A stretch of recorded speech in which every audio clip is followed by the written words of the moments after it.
बिस्मिल्लाहिर्रहमानिर्रहीम। अस्सलाम वालेकुम नाज़रीन, आप देख रहे हैं प्रोग्राम कड़वी बात और मैं हूं जुल्फ़कार बीर।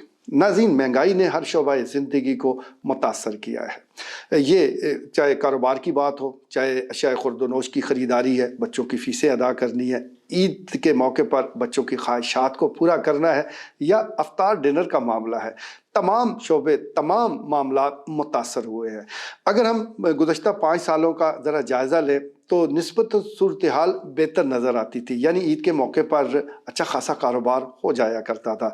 इसी तरह रमज़ान में जो रूटीन के अफ्तार डिनर है, मुख्तलिफ जो होटल्स हैं जो बुफ़े सेट किया करते थे, उनका भी अच्छी आमदन हो जाया करती थी। लेकिन अब जो अदाद शुमार सामने आ रहे हैं इस रमज़ानुल मुबारक में, तो ये कारोबार यानी होटल्स का कारोबार भी शदीद मुतासर हुआ है। उनकी तवक्कुआत से बहुत कम लोगों ने रुख किया है और इसकी बड़ी वजह महंगाई है। अवाम की जेबें खाली हैं, जिसकी वजह से सूरत हाल इस किस्म की है और मंदी जो है वो छाई हुई है। लेकिन ऐसा नहीं है कि अफ्तार डिनर नहीं हो रहे। अब भी कई ऐसी शख्सियात हैं जो ख़ुद तो बैरून मुल्क है लेकिन वो जिस्मानी तौर पर बैरून मुल्क है, रूह इनकी पाकिस्तान में ही है और वो अफ्तार डिनर अरेंज कर रहे हैं। वैसे भी कहा जाता है कि इस महंगाई के दौर में बस अब वही सर्वाइव कर रहा है जो बाहर है या ख़ुद बाहर है या उसका कोई भाई या वालिद बाहर है, क्योंकि बाहर से जो पैसा आता है उसके ज़रिए आप कुछ मामलात को सीधा कर सकते हैं। बहरहाल बात हो रही थी अफ्तार डिनर की, तो गुज़श्ता दिनों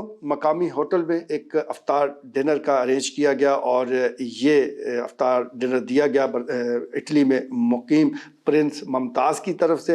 हर साल वो ईद मिलन पार्टी का भी एहतमाम करते हैं और अफ्तार डिनर का भी, और इस बार भी उन्होंने हस्बे रवायत इसका अरेंज किया और उनका टारगेट वही था, यानी तमाम दोस्त अहबाब जो पुराने दोस्त अहबाब हैं उनको इकट्ठा करना। तो इस अफ्तार डिनर में न सिर्फ ये कि उनके पुराने जो दोस्त अहबाब हैं वो इकट्ठे हुए, बल्कि कई जो सियासी शख्सियात हैं, इसके अलावा कारोबारी शख्सियात और सहाफ़ती शख्सियात वो भी इस अफ्तार डिनर का हिस्सा बने। वैसे तो अफ्तारी देना सवाब का ही काम है, लेकिन साथ साथ ये मौका भी फराहम करता है कि वो लोग जो कि अरसा दराज से मिले नहीं होते, जिनको वक्त नहीं मिलता, मौका नहीं मिलता, तो उसके ज़रिए इकट्ठे हो जाते हैं और फिर गपशप का माहौल रहता है। लेकिन मैं जिस तरह गुजारिश कर रहा हूँ कि महंगाई ने सारे अमल को मुतासर किया है। सियासत को ही ले लेते हैं, सियासी मैदान में कुछ अरसा पहले सियासी मैदान हो, कारोबारी मैदान हो, को कुछ ना कुछ कहीं ना कहीं अफ्तार डिनर नज़र आ जाते थे, लेकिन अब तक सिर्फ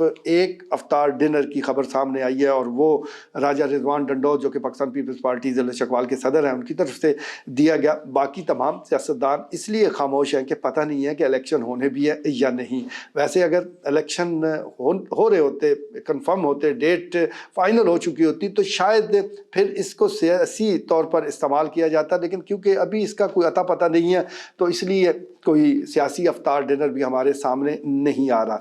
जहाँ तक ताल्लुक है कारोबारी अफ्तार डिनर्स का, तो माजी में वो भी होते थे, ख़ासतौर पर चकवाल चैम्बर ऑफ कॉमर्स की तरफ से बड़ा वसी अरेंजमेंट होता था, लेकिन अब भी अरसा हुआ ये सिलसिला भी मुनक़ता हो चुका है। इसके साथ साथ हम ये देख रहे हैं कि जिस तरह ये अफ्तार डिनर ख़ात्मे की तरफ जा रहे हैं, उसके साथ साथ जो सहरी और अफ्तारी का एहतमाम है वो बढ़ता जा रहा है। मुख्तलिफ़ जगहों पर इसमें इजाफ़ा हुआ है और ये एक अच्छी बात है। जो मुस्तहिक लोग हैं, जो मुसाफिर लोग हैं, किसी वजह से वो घर नहीं पहुँच पाए, तो उनके लिए कम से कम ये मराकज़ खुले होने चाहिए ताकि वो आसानी के साथ अफ्तार कर सके। अगर सहरी का वक्त है तो सहरी कर सके। और इस बार एक और नई रवायत डाली गई है, यानी सहरी के वक्त घर घर सहरी पहुंचाना। मरकज़ी पाकिस्तान मुस्लिम लीग की तरफ से ये इनिशिएटिव लिया गया। गाड़ी में एक मेगाफोन फिट किया गया और फिर अशिया खुर्दोनोश लोड कर ली गई, यानी देगें लाद ली गई और फिर मुख्तलिफ बस्तियों में जाकर अनाउंसमेंट की जाती है कि जिसको सहरी चाहिए वो ले ले। ये भी एक अच्छा काम है कि बहुत से लोगों को इससे आसानी हो जाती है। लेकिन जैसा मैं गुजारिश कर रहा हूँ कि अफ्तार डिनर इस वजह से भी कम हुए हैं कि महंगाई बहुत ज़्यादा। आप फ्रूट को ही ले लीजिए, उसकी कीमतें अगर आप अब भी जानना चाहें तो वो भी रेंज से बाहर है। ख़ास तौर पर जो केला है, किन्नू है, उनकी कीमतें तो बहुत ज़्यादा रही हैं। हालांकि एक बाइकाट का ऐलान हुआ और वो मुहिम काफ़ी हद तक ठीक भी रही, लेकिन फिर भी महंगाई पर जिस तरह काबू पाया जाना चाहिए था, ये ख़ास तौर पर मसनूई महंगाई पर, उस पर शायद इस अंदाज से काबू नहीं पाया जा सका। बहरहाल जिसको खुदा दे, जिसको तौफीक हो, जिसको अल्लाह रिज़्क देता है تو وہ بندوں کے پر خرچ بھی کرتا ہے، اس میں وہ اپنے دوست احباب پر بھی خرچ کرتا ہے، جیسا کہ ہم نے دیکھا کہ پرنس ممتاز اور اس جیسے دیگر جو لوگ ہیں وہ خرچ کر رہے ہیں۔ یہ بھی اچھا کام ہے۔ بعض لوگ تنقید کرتے ہیں، تنقید اپنی جگہ، ایک آدمی اگر اپنی رزق حلال سے دوستوں کو اکٹھا کرتا ہے، دعوت دیتا ہے، تو یہ برا کام نہیں ہے۔ ہاں، اس کی دولت کا کچھ حصہ غریب مستحقین پر بھی ضرور لگنا چاہیے، ادھر بھی ضرور دھیان دینا چاہیے، لیکن سب کچھ ایسا ہی نہیں ہے کہ آپ صرف ایک ہی طرف وہ رخ کر لیں، یعنی انتہا پسندانہ سوچ رکھ لیں کہ صرف آپ نے دوستوں ہی کو ہی کھلانا ہے اور مستحقین جو ہیں وہ اس کی طرف آپ توجہ نہیں دے رہے، یا آپ نے صرف غریب کو ہی فوکس کر لیا اور آپ کے جو دوست احباب عزیز رشتہ دار ہیں اس سے آپ دور ہوتے جا رہے ہیں۔ تو ایسا ہرگز نہیں ہونا چاہیے۔